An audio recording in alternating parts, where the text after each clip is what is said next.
Good evening, everybody. This is a second show of our South Florida Tribune YouTube channel doubleheader. In case you missed the first show, we had 108 Stitches Baseball Talk. Great broadcast there. George and I carried over from one to the other. We talked about the Las Vegas A's as well as expansion. Tonight, we're going to simplify things here on Fire Up Michigan. The theme of the show, obviously, is about suspensions. We hope that everybody can stay here for the entire show.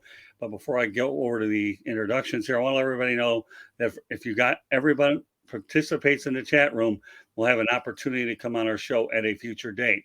So we encourage everybody, please get involved. And when you do that, okay, please subscribe, because just because you come on one doesn't mean you're a one and done.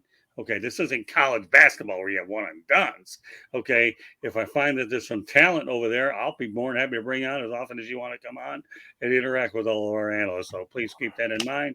But that said, I should also point out that the audio version of Fire Up Michigan can be heard on iHeartRadio, Apple, Spotify, Google, wherever you get your podcasts. So listening to it, that's how to do it. Please hit the red subscribe button on YouTube South Florida Tribune. Okay, we are striving for 1,000 subscribers. Please also comment, like, and share the broadcast. We want your opinion, feedback any way you can, and spread it out.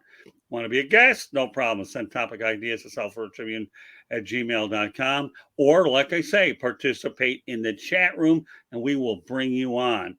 And if you want to advertise, no problem. 954-304-4941 gets it done. We are live on Facebook, LinkedIn, Twitter, and YouTube. And another way to send ideas as well would be to contact me on Twitter at Tribune South. With that said, now that we've taken care of business here, it's a three-man show tonight. Myself, George Eichhorn, welcome back for round two. Good to be here, Scott. Glad to have you as well. And, of course, Smoking Jeremy B. Welcome back. Good to be here.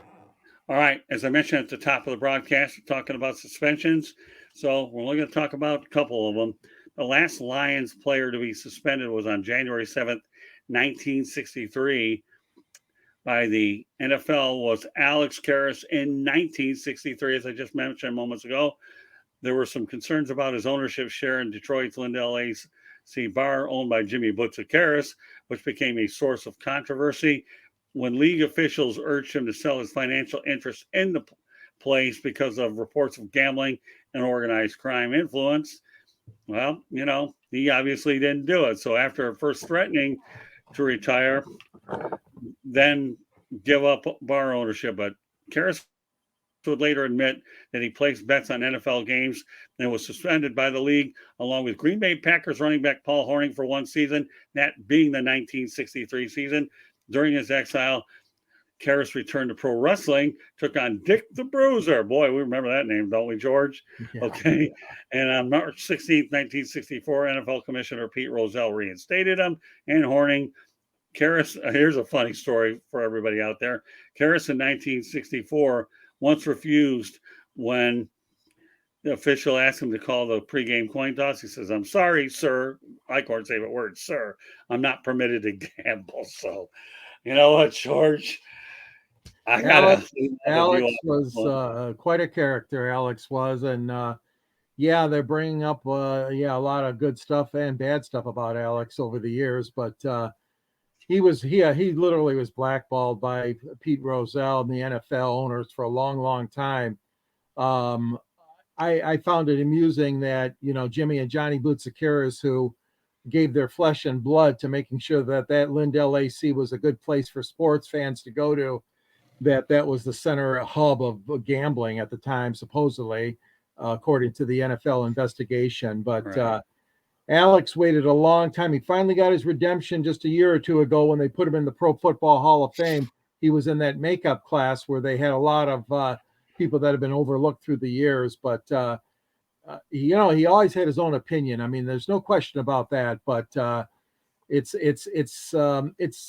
was sad to hear the news about the gambling situation, but Alex was one that put it behind him. Okay, they gave him the Monday Night Football. He was one of the color commentators for the NFL on ABC for a while.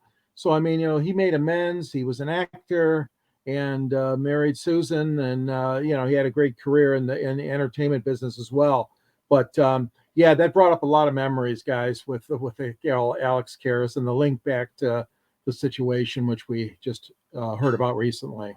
All right, before I turn over to Jeremy, well, chat room's active again. Will Vogel definitely wants his airtime back, so he's working hard since he disappeared for a little while to come back, and we'll bring Will on as soon as the opportunity presents itself. We appreciate you big time. Well, glad to see you again.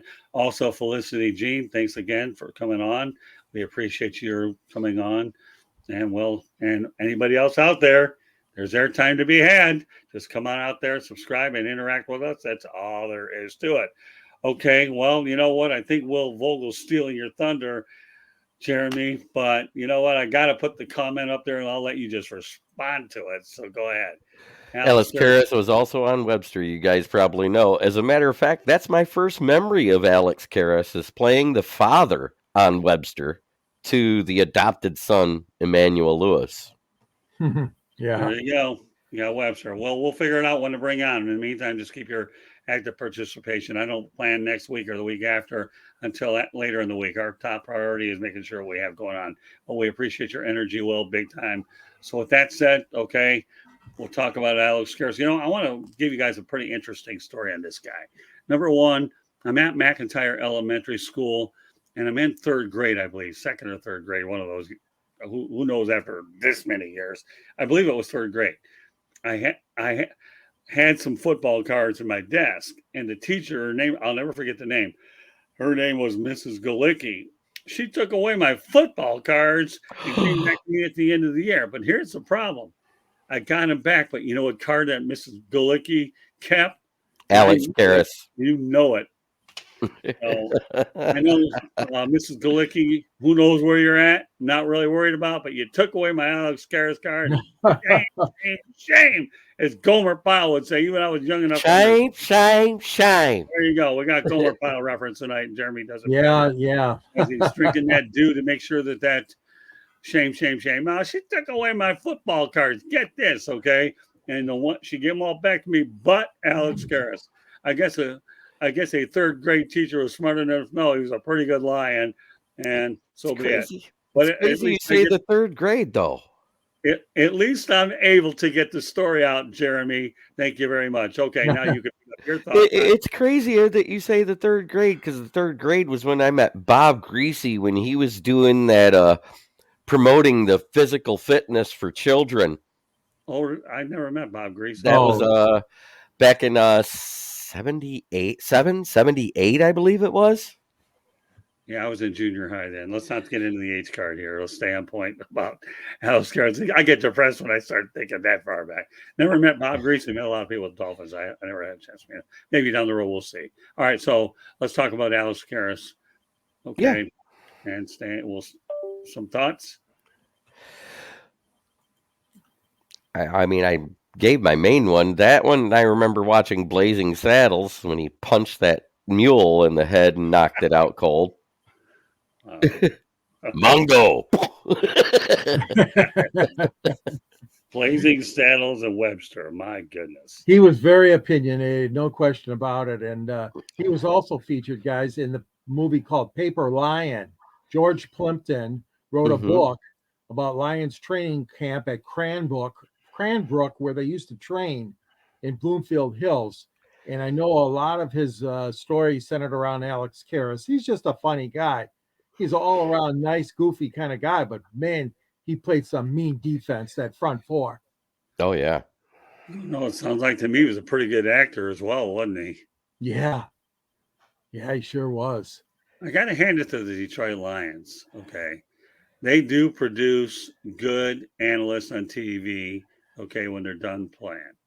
Garydanielson's done good for himself. Even andreware got one. And we can, I mean, you know, they're getting analyst jobs. That's all I'm going to say. But Gary can't play football, but they can be good analysts. Yeah, they can talk. Don't forget, look at the career Danorlovski has made. Oh, yeah. Oh, my gosh. Backup quarterback. Did you see his tweet after Jimmy Garoppolo went out the back of the end zone to give Seattle the win? No. Freedom! He will forever be known as Safety Boy to me. That's funny. Well, isn't that funny how I could bring up a comment about this and then you guys are bringing this out? That's what makes the show so fun. We'll have an opportunity to One freely. more for you, Scott. Ron Kramer, former Detroit Lion and U of M great. Ron Kramer, he also went on to be an analyst on college football. Mm-hmm. Yep. Yeah, I vaguely remember him, but we'll stick with the three that we have here because obviously. So when we talk about Alex Karras in general, though, let's just talk about the significance of what he did. Okay, we know as that we talked about the background. I already mentioned Paulhornung, right? And if you're going to find a job, you might as well go after Dick the Bruiser. He's an icon. And Peterozelle, everybody will talk about what a tough commissioner he was. If anybody can talk about how tough he was, Jim McMahon ended up wearing a headband with Rozelle's name on it. So, I remember that. So, but what are your thoughts about his one-liner that I'm sorry, sir, I'm not permitted to gamble? And yes, the Pro Football Hall of Fame, because let's face the reality, and it's going to lead to some of our other things here, that policy, the NFL gambling policy, has been consistent for years. I just want to make that known. I mean, obviously, Calvinridley of the Jaguars was reinstated, but Hornung and Karras were out 1 year too. So that just goes to show you where they stand on this. And they've been consistent back in the 60s all the way until where we're at now. George, what are your thoughts about the NFL's gambling policy? Well, yeah, and I think you have to have a level of consistency. You can't be wishy-washy on something like this. Baseball was the same way with Pete Rose and gambling on games. And I think the teams have to, but the league has to. But the problem here is that the leagues have embraced the gambling sponsorships. They've embraced fans using games to gamble and also attracting business and ad revenue from gambling institutions. So things are a little bit different now than they were back then because all of that stuff, except for the city of Las Vegas, was always illegal. And Atlantic City, as we know, were the first two cities in America to have legalized gambling, not sports gambling in Atlantic City. That came to Vegas first. But I think that the league has always tried to maintain this sense of control, and you have to. I mean, you don't want guys betting on their own teams or even other games in the league. And so, I mean, Rozelle was pretty tough about that, and he had to be. Tagliabue as well. And, obviously, we all know there's gambling. There's so much gambling on the Super Bowl itself. I mean, the squares and the predictions and the over. You can bet on the coin flip. Jeez. Yeah, to bet on the coin flip. Yeah. Bet on the over and under on national anthem, how long it's going to last. I mean, I understand that, but the league tries to turn its head the other way and says, and have consistency. And I guess that's what they're trying to say here with what happened with Detroit. Well, I mean, Will, obviously, we mentioned Calvinridley, but he was suspended last year. And now he's being reinstated by the Jaguars. Well, so that's where he's at. And I think he's going to be a huge asset for the Jaguars, but we're not going to get into details on that. So, but again, the consistency for the league is exactly what it really is. I mean, 1 year is 1 year betting on NFL games. Now I'm going to transition over. We talk about Jimmy Butzer-Karras. Yeah, listen, we work with him at WXYZ, George, and I love Jimmy. I love the Lindell AC. I mean, I worked out of that place too. So, but no, well, you're not off topic. We're on topic because we're going to be talking about some Lions that have been suspended for a year anyway, so it doesn't matter. So all you're doing is just thinking ahead. I have no issue with that at all. So, but Calvinridley out 1 year back, learned his lesson. So, which allows us to indeed transition over to that next topic. The NFL suspends 4 Lions players for gambling. Let's break down the logistics. Wide receiver Jamesonwilliams and teammate Stanleyberryhill hit 6 games. Jeremy, in a moment, you'll break down why. Okay. Wide receiver Quintezcephus and defensive back cjmoore are out indefinitely. Jameson and Berryhill did not actually bet on football, but broke a technical rule regarding, the actual location, right, in which the online bet was placed. And also the Lions proceeded to release Cephus and Moore, New Culture, Bradholmes, and Dan Campbell. They aren't putting up with anything. So All right, Jimmy, give me your thoughts about this whole thing in general. Well, the investigation got more in depth after they found out that staffers were betting in Allen Park. Uh, these are personnel directors, player assistants. They were lower level staffers. 8 of them have been dismissed in this process. So that being said, when you have young, impressionable players seeing people in leadership roles on the team doing this, and even though they didn't bet on Lions games, and I'm talking about Jameson Williams and Stanleyberryhill, they did place bets during the whole March Madness thing, but they did it on NFL property, which means they are on NFL time, which is a violation of the rule. That is why they got the slap on the wrist in the 6 games. And I believe they have to be outside once the regular season starts. They cannot be in the practice facilities or anything for 4 weeks, but it can be appealed down to 3. And it would behoove Jameson Williams to do that, to get it down to 3, because he missed so much time last year with the injury and the chemistry he lost with Goff, and it was evident at the end of the season. If he's able to come back after 3 weeks and build that chemistry, at least in the practice time, it will help them when he comes back to play in week 6 or week 7, I should say. Yeah, so my question is how much money do you think he stands not playing in those 6 games? Do you have any idea? I don't know what it breaks down per check, but I do know that he's lost all of the guaranteed part of his salary. He gets to keep his signing bonus because that's paid up front and spread out over the 4 years to the 5th year if they pick up the option. But his guaranteed part of the salary, now he's only going to be making like that $1.5 million a year right now. Thus, that's a big hit when you're talking about $6 million a year on a rookie wage scale. Good point. All right, George, what do you want to add to this? Well, I appreciate the in-depth analysis as always, Jeremy. My question and concern is that, I mean, these things happen to the Lions a lot. You got all these other teams. Are we 100% certain that they've investigated everybody and every other league? Every other player, every other team. There's only 9 teams. There's only 9 teams that are in states that have legalized sports betting. Okay, there you go. Okay, so it is down to So, and I think there's 9 states that it's legalized sports gambling, and a total of 13 teams that it covers. Sure, but that's still less than half the NFL. Right. This one guy said, "Oh, that's only a third." I said, "No, it's closer to 42%." But yeah. But again, I'm not going to make any excuses. I mean, the players know the rules. The players know what the bargaining agreement says, and a lot of this, I'm sorry, is stupidity. And I'm sorry that if you did it out in your car in Allen Park's parking lot or wherever he did it, or some of the players that did things, or even if they were on the road and did it in a hotel. Exactly. That is still on NFL time. Yeah. And these are the things that really bother me because, I'd like to see Jameson come back. He's got a lot of potential there. Will Vogel, you just said it. Yeah, you're disappointed in him too with a good upcoming receiving career. But the fact of the matter is that you got to have something up the smarts and make sure this doesn't happen. But I am, Jeremy, like you said, and Scott, I am disappointed with the staff members too that were also caught. Yeah, because like I said, that has to deal with player leadership. Right.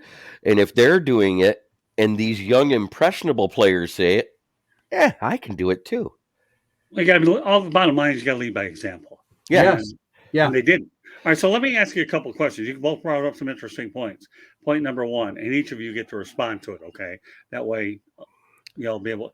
Number 1, Jeremy, this one, we're going to start with you, and then George, you follow up. Do you think the timing is a blessing in disguise, Jeremy, knowing that the NFL draft is about 48 hours away, knowing full well you released a wide receiver and a defensive back, and that it probably could change the complexion a little bit of the draft board? See, well, Cephus, he really hadn't been supplying much because he's usually injured, and all he was a special teams player. Stanleyberryhill, he was a practice squad player. So he played the opposing team at practice time. Right. And cjmoore became a special team standout. But maybe because, like I said, all of this came out a couple months ago.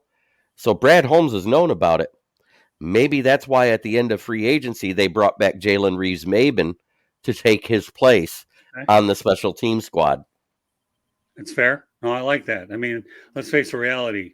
We all know that the turnover in the NFL is probably at least 50 to 60% every year anyways, once you sort out the money and all that. So again, we all know, one thing I know about bradholmes and the little I've watched him in action. This guy to me is a fleece master. He knows how to go ahead and make some unbelievable trades, this guy. He really does. I mean, you talk about, I don't think the Lions have had a general manager this competent and who knows how long. I mean, bradholmes is a different bird. This guy he's a genius. Yeah, whoever it was for Wayne Fonts. Well, yeah, but with all due respect now, I will say Martin Mayhew didn't do that badly. He was all right. But I think that when you take a step up in class of bradholmes, this guy here is just unbelievable. So, George, same answer. What do you think about the Lions? Well, I didn't think about what Jeremy just said. And if the Lions were tipped off about this, then obviously, like you said, they did have a pretty good free agency signing period, as we know, and filling in some of the needs, especially in the secondary. But yeah, I would think sure it helps to at least know this before the draft starts, Scott and Jeremy. I mean, I can see where that could be, especially with some of the other picks in later rounds.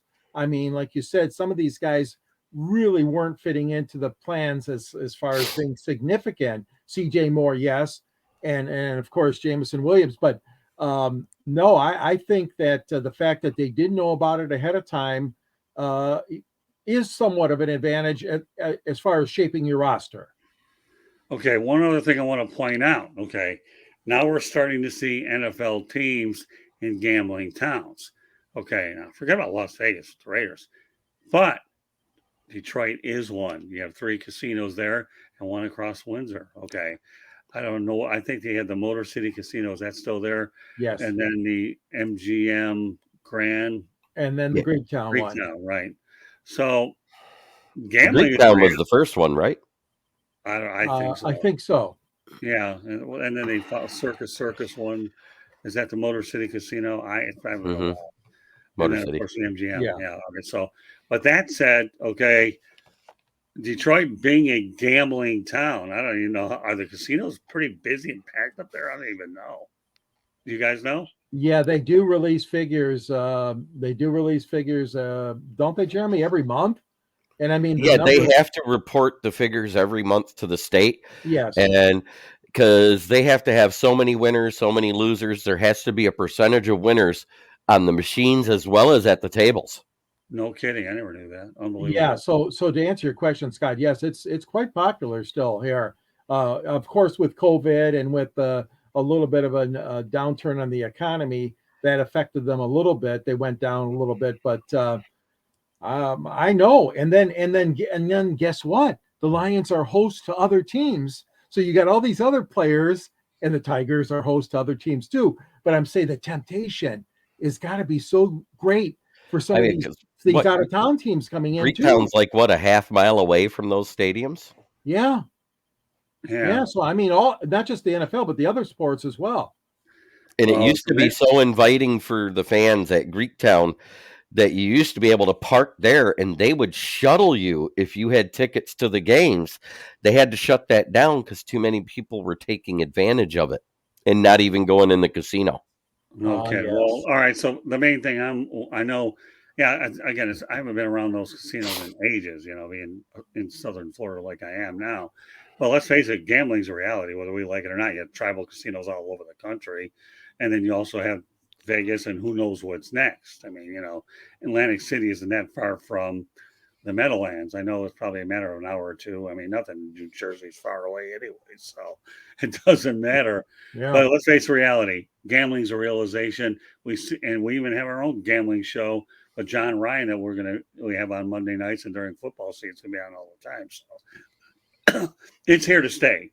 So whatever the temptations are, whether teams are not, what was the unthinkable is thinkable, and yet it's hard to believe, okay, that once upon a time, back in the early days in 60s, you had Paulhornung and Alex Karras started it. And now as we move the clock forward, you have 4 Lions that are parts. We're not picking on the Lions. Don't think that there aren't other players that got busted doing the same thing. It just so happens in our area here that we got 4 guys caught. And it just happens that the timing being what it is before the draft, you kind of wonder. And then Fire Up Michigan is the name of our show, and we're firing it up tonight, guys. But yeah, it is interesting on the timing. I found that very interesting as well. And you know, I don't know. What do you guys think? Should Brad have had a press conference and talked about this and fielded questions? Or do you think? I'm just curious what you guys think. Was it right the way he's handled it, kind of in the background? I think it's actually proper to handle it in the background and getting rid of the staffers the way he did, because that makes way more sense than bringing it all up, because the media is going to do it for him. Right. Yeah, and then if there's any questions that the media has, he can address that later. And it's way easier to ask for forgiveness than to ask for permission. Yeah, you know what? I don't have a problem with anything Bradholmes is doing, George. I really don't. If it means handling the matter in a low-key way, I'm okay with it. So yeah, I mean, he's been the point person. There's been nothing from Mrs. Sheila and nothing from Coach yet. It's just all been handled by Brad, but that's okay. I mean, he should. He's the main the GM. Well, GM and vice president of operations. President Wood hasn't spoken either. Right, he's the vice president of operations now. Isn't that what his other title? General manager and vice president of player personnel. I think. Well, I mean, we can talk about the Lions' lack of success throughout a long period of time. However, the one thing I will give them credit for, which few people realize, is they are patient. Maybe probably sometimes to a fault, but they don't get in the way of their football people. They really don't. And you know, I have no problem with it. It's just maybe now they finally got it right with the coach and the general manager, vice president of operations. But well, I think things have changed a little bit since Bill Ford Sr. died, though. I mean, Martha was not going to be content with losing people around her, and she put the onus on, as we know, Mayhew and gosh, who was the president? Caldwell, but the president of the team was that young man, Tom Luan and Martin Mayhew. Yep. And then of course the hiring of our Quintezcephus. Yeah. And then of course Sheila wasn't going to stand for losing either. So I've seen a recent trend. I have to applaud both ladies who took over after Bill Ford died, because they really, I think, have a much shorter leash than the old man did. Right. And one thing I appreciate what Martha tried to do, even though it didn't work out, she did go to the NFL competition board, which pointed her in the direction of Bob Quinn. You know, hey, he's the up and coming guy. He's the next best GM out there. I do recall that. Yes. Because she didn't have a clue on what to do for the next GM. Well, so then she brought in Eddie Accorsi to help out as well, if I remember right. Mm-hmm. The guy from the Giants helped her out. Yeah, that's what I'm talking about. Yeah, right. He was part of the competition board. It was him and like 3 other guys that helped her come to that. That helped her come to that decision. That being said, was it the right decision? We know now, absolutely not. I mean, the only thing that Bob Quinn was good at is drafting offensive linemen. True. Okay, well, that's fair enough. I mean, other than that, what was good? What is left? But getting back to Scott's original point, Scott, I think that the senior was more loyal. Remember a guy named Russ Thomas? Oh, and a guy named Chuck Schmidt? Matt Millen. Well, Chuck Schmidt wasn't. Let me say that. And Scott, remember the guy that they let go? You and I were so upset. Jerry Vanisi, I hated that dismissal. Yeah, I did. Chuck Schmidt wasn't as bad as most people would think. I mean, Russ Thomas was awful. Let's forget. Yeah, Chuck Schmidt was all right, But Jerry Venisi to me was the guy that you should never let him go. They let him slip away. They let Don Shula slip away, and I put you can't talk about Shula. I mean, okay, Chuck Knox. Okay, I won't bring up all the old. Well, Knox you probably could. Yeah. Shula, forget it. He was only there like a year or something. Yeah, he was a blip on the radar. And Dick who was our buddy from New Orleans with the black or Atlanta? Glanville. Jerry Glanville. Yeah, Jerry Glanville. Yeah. No, but we won't get into I'm getting off topic. I apologize. No, it's not a matter of that. I mean, I get it. They've made a lot of mistakes, but there's no question that Sheila Hamp has tightened up the reins and she wants it. But to her credit, she gave Campbell a 6-year deal, and she paired him with Bradholmes, and now they have a good working relationship. That's the bottom line. So that's a great segue to what Jeremy wants to talk about, Jalencarter. So, I'm going to let you, since you're doing a lot of research on this, Jeremy, take over this segment, okay? So give us an idea what the Lions are looking at with their top 2 picks. I don't care about second round or any of this stuff. Right. But, well, we have 6 and 18. Right. 18, we don't know what's going to be there because there are, 16 other teams picking other than the Lions ahead of them, correct? Correct. So I don't care who's there at 6, but if Jalencarter somehow falls at 6, who is considered a generational defensive tackle talent, and that is the biggest hole we have, is the lack of somebody to be an every down D tackle on this team. You can't pass that up because the defensive interior opens up your edge. We have competent edges on both sides with the Aquara brothers, James Houston, Josh Pascal, Aiden Hutchinson, John Comiskey. I mean, those guys can rotate in and out, but that Jalencarter, you could put him beside Lee McNeil, and then when one of them gets tired, you got Bugs or Comiskey moving inside. You've got a much more cohesive unit that can play every down. I just feel that Jalencarter should be the pick at 6 if he's there. If he's not, the next best available is probably Tyree Wilson, the kid out of Texas A&M. But odds are, I heard that Texans are thinking about taking Tyree Wilson because of C.J. Stroud having the competency test. I heard that too. I did hear that. You don't take a quarterback for the sake of taking a quarterback. And I can also say this. You don't have to. Nobody says you have to draft a quarterback in the first round. How many guys have gone into the second, third round and done well? I'm not going to get into that because we know we would be driving the time. There's been one in the second round that's done phenomenal, and that was Drew Brees. Yeah, no, that's true. And now Jalen Hurts. Right, and then if you want to go third round, Joe Montana, but we'll leave it alone at right. that. I mean, yeah, but other than those, it's been kind of iffy. Most of your best quarterbacks have been out of the first round or late.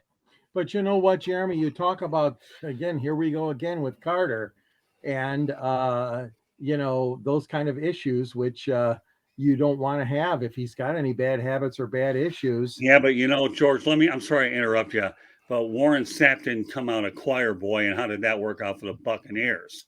Okay, the kid's much older, and of course he's got Dan Campbell and the rest of those veteran coaches around him. So Warren Sapp was not a choir boy, George. Sorry to interrupt you. Okay. Well, here's another one the Lions took. How about Charles Rogers? Look what happened to him. Yeah, but that's a wide receiver. I'm talking about a defense. We're talking about a diva. I mean, listen, George, if anybody thinks that they've got this draft thing down to a science, I'm sure the Lions might hire you from what you're doing, but none of us do. So it's a crapshoot. Everybody knows the draft is a crapshoot anyhow. Hey, listen, you know what? We can talk about Draft Plus all day if we want. We can get into a bunch of them. We can fill as much time as we did the original second Sports Exchange and go 6 hours on a Saturday night if you want to do that. You could talk about the whole Millen era outside of Calvin Johnson. Right, but the only difference is on this 6-hour Sports Exchange, we got Jeremy, so he's good for at least 2 or 3 hours of that show. So we don't have to worry about this guy going. All we have to do is buy stock and Diet Mountain Dew, put him on the 6-hour show, and you and I can sit back and we'll have a threesome for the ages. Never mind. I don't want to get off track. But no, all I'm saying is Warren Sapp, George, was not a choir boy, but he was a heck of a player. Oh, yeah. Yeah. There are some who are. There was quite a rivalry there between Notre Dame and Miami at that time too. Weren't they called the Catholics and Convicts? Yeah. Well, I know.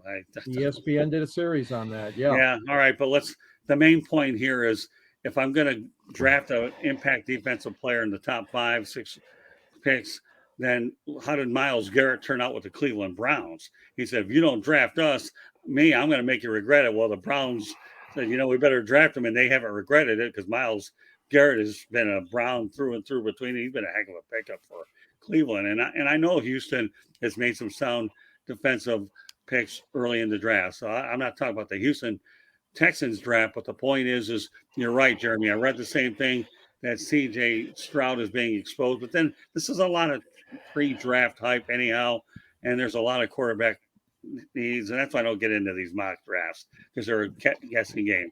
Are they good to promote content? Maybe a little bit. But yeah, I think I'm with you all the way, JB. Jalen Carter, I think, would be a logical choice.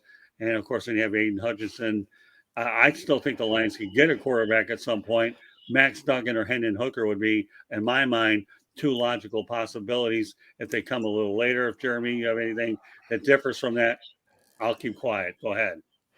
But at 18, if you go defensive tackle, I wouldn't mind him going edge and doubling down to probably get another situational guy, because at 18, he will probably start, but we have starters on our team. Right. So we could actually groom him to be the starter going forward and see how the older guys do still.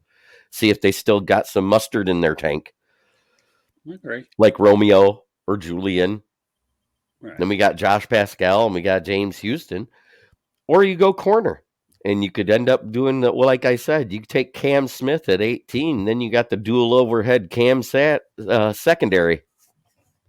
It's true. Well, no, again, what we're going to do on next week's edition of Fire Up Michigan, okay, and we will do that as well as our regular gambling show. We're probably going to have 2 in one night again, just so you guys know, because I want to make sure that we're on top of the Lions draft to see what they're going to do and see what they have to add there. So, this is just the beginning here. Last night, just wanted to let everybody know that we had a heck of a time with our guest, Corey. He was a great kid, wasn't he, George? Yeah, he was. Yeah, Corey Really? is. What position does he play? Because I quarterback. Quarterback. He's way down on the list though. But what school was he out of?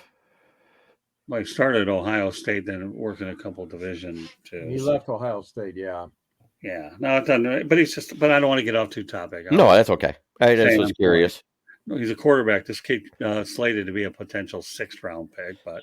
I hope he becomes an undrafted free agent and pick his spot, but I think he'd be happy drafted either way. But he's a great kid I was building up, Jeremy, you've been proud of me. I was building up the Detroit program with this kid last night. Nice. And I told him, developmental quarterbacks, I'm tired of hearing that term, but he would be under that category. Yeah. Yeah. Right. Corey Curtis is what his name is. What a great kid he is, too. A young quarterback. This kid here played 5 years, and he had another year eligibility, but he thought his stock was high. So watch out for that name. The only reason why I'm bringing him up on this show is you never know. The Lions could find themselves a developmental quarterback at some particular point anywhere in this whole thing. And that's when you find out where your hidden gems are, not 1, 2, and 3, but 5, but especially 6 and 7. So Corey Curtis name to watch out for. But any other thought? Yeah, so I'm kind of with you, Jay. I think the Lions could go defense in the first round with both their picks. But if you're looking for a developmental quarterback, the 2 I would suggest would be Max Duggan or Hendon Hooker. The kid and everybody. Well, it's looking like Hendon Hooker is becoming a favorite to go at 19 to the Bucks. Yeah, I heard he's a first-round potential. Mm-hmm. Yeah, I could see that too. So any thoughts, Jeremy, about Alex Karras or these suspensions? Why don't you give me some closing thoughts on what we've talked about tonight? For shame on Cephus and cjmoore. I know they didn't have guaranteed contracts. They were trying to supplement their income, but they shouldn't have been betting on NFL games. That is why you got the suspension you have, and that is why you are no longer Lions. For shame. Shame, shame, shame. Right. Okay. Your Gomer Pyle imitation, Jeremy's getting a lot better. I give you that. There you go. Pull out that Diet Mountain Dew. I can't have any. I was taken off of it at 6 o'clock tonight by my significant other. So nothing diet about this one. Oh, no, I have no problem with Detroit, just so you know. George, any thoughts about what we talked about tonight? Well, no, I just, I don't like what happened. I think it's a black mark on Detroit, but these kids got to learn. Sometimes it's a bitter pill to swallow. They got to learn the hard way. But yeah, and your agent should have talked to you about stuff like this. And there is no excuse. And like you said, Jeremy, I mean, these kids are ruining their future, ruining their salary, their income. I mean, that's sad. Well, CJmoore missed significant time due to injury last season, as did Quintezcephus. Quintezcephus has yet to play a full season for Detroit, and he was probably on his way out in the last year of his contract anyways. No. And my only other thing I want to say as a parting shot is rumors are the Lions have been receiving calls about trading DeAndre Swift. Yeah, I heard about that. So, all right. So, what are your thoughts about that, JV? If we get anything more than a fourth rounder and a bag of chips, I'll be happy. Really? Well, I'm not going in. I'm not saying he's not talented, but he can't stay on the field. So if we get the fourth rounder to round it out so we got picks through the sixth round, I'll be happy. Listen, Jeremy, the hat's not coming off tonight because of that. Okay, I can tell you right now, it's not coming off because of that. But I like to incorporate new information. And here's another thing. If the Lions look for some talent this summer, if the Michigan Panthers continue to play well, they won't have to go very far to find it. It's already at Ford Field. Yeah, that's it either. You don't even have to invest into any. I don't know what it costs on gas per mile, but you won't have to worry about paying that stuff. Just another pair of sneakers from one end of the stadium to the other. All right. So, meanwhile, this concludes this edition of Fire Up Michigan. My name is Scott Morganroth, appropriately named the Motor City Madmouth. Please be joined by my regular Smoking Jeremy B. and George Eichhorn, who follows me. We follow each other all over the place for decades. So what's the difference anyway? So Jeremy, yeah, go ahead. Give me the old look here. What am I forgetting? Am I forgetting anything? Just remember, viewers, try every day to be a better person than you were the day before, because that's the only way to make the world a better place. It starts within here. Good. And now that you've given yourself that promo, which is okay, I think it's a positive. I have no problem with it. Why don't you let everybody know what you're really doing and how they can go hold you and how to watch you. All right. Well, you can find me right here on the South Florida Tribune channel any night Scott needs me. It's usually at least 2, if not 4 times a week. That being said, you can also find me on the southfloridatribune.com under the Motor City Tribune heading with a list of authors such as George and Scott himself. You can also find me on my channel, which is Kneecap Biting with Smoking Jeremy B, where I do my NFL Roundtable talks on Wednesdays and the Lions Fan Cave chat on Fridays. And every now and then you'll even see me on Sideline Sports. Yeah, I had no problem with them. They're great people. They've been nothing but good for us. I enjoy everyone I deal with. They're great partners, so I'll say. All right, George, 2 times in one night isn't so bad. Pull that bad boy up. Talk about it. Detroit Sports Broadcasting on the air, featuring the likes of Van Patrick, Frank Beckman, Ray Lane, Bob Reynolds, all these great Lions announcers we've had over the years. Mark Champion, Jim Brandstatter, and now Dan Miller. But the Lions are featured in the book, as well as the Red Wings, Pistons, all of U of M, Bob Ufer is mentioned, Ernie Harwell, and of course, over here, Scott Morganroth. Scott interviewed Muhammad Ali. He interviewed Jimmy Connors. This guy is the Barbara Walters of sports interviews, Scott Morganroth. Boy, I never heard that. And seriously, Calvin Griffith, he's interviewed. He's interviewed Joe Robbie. I just found out tonight. You can get it on Motor City Tribune and the South Florida Tribune website. And I'm a proud writer, as well as Jeremy and Scott, and also for the Detroit Monitor. You can reach me at gicorn@yahoo.com. That's the easiest way, or LinkedIn. So George Eichhorn just got hired as my agent. Did you know that? Right? Yeah.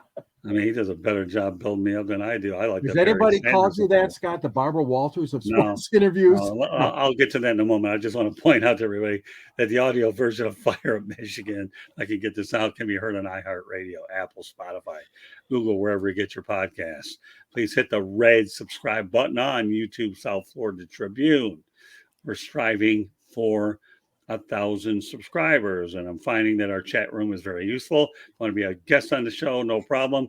Please comment, like, and share the broadcast. And as I mentioned, want to be a guest, participate in the chat room. That's a good way to do it.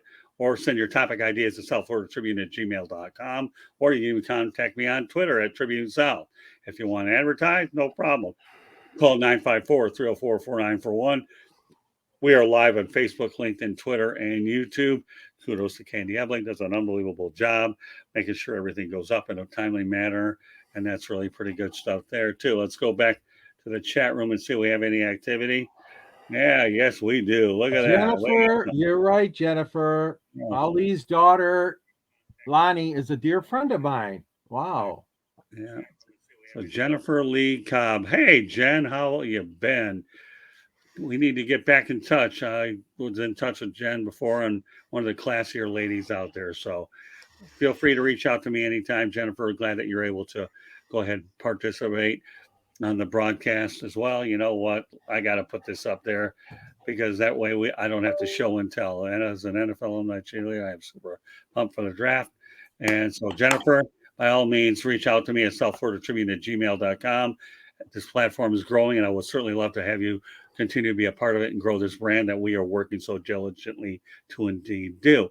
I should also point out, please go to our website, www.southfloridatribune.com. So good stuff. Great show. So just to give everybody a programming note, that tomorrow night I have Pundit's Pundit and then the Sports Exchange, for which Jeremy will be on tomorrow night. Also, George and Jeremy, I hope you guys don't mind another doubleheader next Monday night. We're going to talk Fire Up Michigan and summarize the Lions draft, as well as we'll go ahead and bring on John Ryan, who will talk about the ponies. And the ponies that I'm talking about is it'll be league. So yeah, no, Jeremy's something. This is a family audience. We don't want mules. Or is that? Or did you pretend to be a horse? A horse. On the time we had Mr. Ed. All right, all right. Now just keep the Mountain Dew down. Maybe we'll have to just give him the water. We got to give him a cutoff point. But at any rate, Jennifer Lee Cobb, and Ralph Williams, good to see you again. And we enjoy you coming on here as well. We feel like you're all friends of the show, and we look forward to having more and more people participate. So it is what it is. So on behalf of my incredible 1-2 punch, George and Jeremy, my name is Scott Morgan, Roth the Motor City Madmouth. Thank you for joining us on this edition of Fire Up Michigan.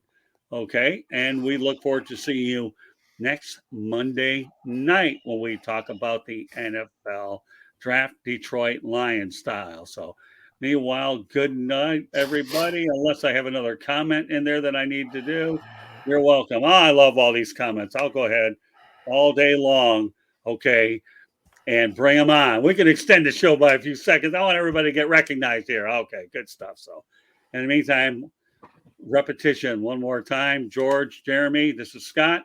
Glad to have you, and we will see you tomorrow night on the South Florida Tribune YouTube channel. Good night, everybody.